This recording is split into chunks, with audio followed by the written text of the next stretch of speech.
राजकारणात कधी कधी सहज बोललं गेलेलं एक विधान भविष्यवाणीसारखं ठरतं. तुम्हाला सांगते, काही दिवसांपूर्वीच आमदार रोहित पवार यांनी एका कार्यक्रमात सांगितलं होतं की येत्या 15 दिवसात शरद पवारांच्या राष्ट्रवादी काँग्रेस पक्षात मोठे संघटनात्मक बदल होणार आहेत. आणि आता अगदी तसंच घडलंय. शरद पवार यांच्या पक्षात युवक आणि विद्यार्थी आघाडीच्या फळीत मोठा फेरबदल करण्यात आलाय. आता नेमकं कोणाला संधी मिळाली आहे आणि या बदलामागचं कारण काय, सविस्तर जाणून घेऊयात या व्हिडिओच्या माध्यमातून. दरम्यान चॅनलवर नवे आला असाल तर इकडे खाली दिसत असलेल्या सबस्क्राईब बटनवर लगेच क्लिक करा. आता नेमकं काय फेरबदल करण्यात आले तर सांगते. पक्षाचे ज्येष्ठ नेते शरद पवारांकडून पक्षात महत्त्वाचे फेरबदल करण्यात आले असून पक्षाच्या युवक आघाडीचे अध्यक्ष मेहबूब शेख आणि विद्यार्थी आघाडीचे अध्यक्ष सुनील गव्हाणे यांचा कार्यकाळ नुकताच संपलाय. त्यानंतर पक्षाने रिक्त झालेल्या या पदांवर नव्याने नियुक्त्या जाहीर केल्यात. विद्यार्थी आघाडीच्या प्रदेशाध्यक्ष पदाची जबाबदारी आता सुशील बेर्डे यांच्याकडे सोपवण्यात आली आहे. पण या फेरबदलात सगळ्यात लक्षवेधी गोष्ट म्हणजे युवक आघाडीच्या रचनेतच करण्यात आलेला बदल.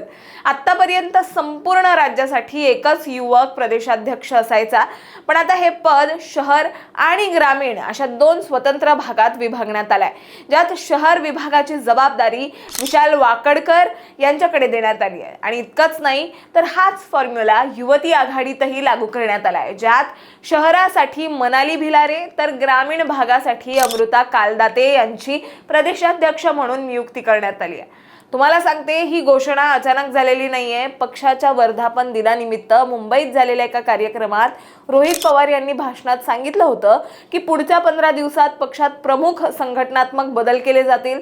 त्यांनी हेही स्पष्ट केलं होतं की ज्या सामान्य कार्यकर्त्यांचं कोणत्याही मोठ्या नेत्याशी नातं नाही किंवा घराणेशाहीची पार्श्वभूमी नाही, अशांना यावेळी संधी दिली जाईल. आता रोहित पवारांनी हे विधान सहजच केलं नव्हतं.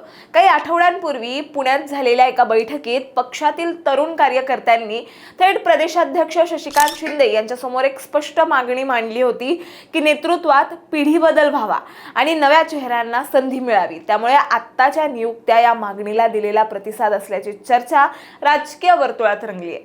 एक लक्षात घ्या, ही एकाच पदाची शहर आणि ग्रामीण अशी विभागणी उगाचच केलेली नाहीये.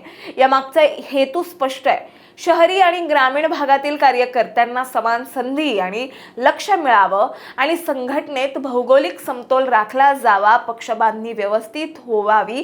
त्यात दिल्लीच्या जंतर मंतरवर झालेल्या आंदोलनानंतर प्रत्येक पक्ष हा युवा नेतृत्वाकडे झुकलाय. त्यामुळे त्या अनुषंगाने पक्षात संघटनात्मक बदल केले जात आहेत असं म्हटलं जात आहे. आणि म्हणूनच प्रस्थापित चेहऱ्यांना बाजूला सारत तरुण आणि नव्या नेतृत्वाला संधी दिली गेली असल्याचं बोललं जात आहे. आणि म्हणूनच या नव्या पदाधिकाऱ्यांसमोर आता मोठं आव्हान आहे. पक्ष संघटना गावागावात आणि शहरात नव्याने रुजवणं ही त्यांची सर्वात महत्त्वाची जबाबदारी असणार आहे. त्यामुळे हे नवं नेतृत्व पक्षासाठी किती प्रभावी ठरतं हे पाहणं तितकंच महत्त्वाचं ठरणार आहे. तुम्हाला याबद्दल काय वाटतं हे आम्हाला कमेंटमध्ये नक्की सांगा. आणि अशाच माहितीपूर्वक व्हिडिओ बघण्यासाठी लगेचच सबस्क्राईब करा प्राईम टाईम महाराष्ट्रला.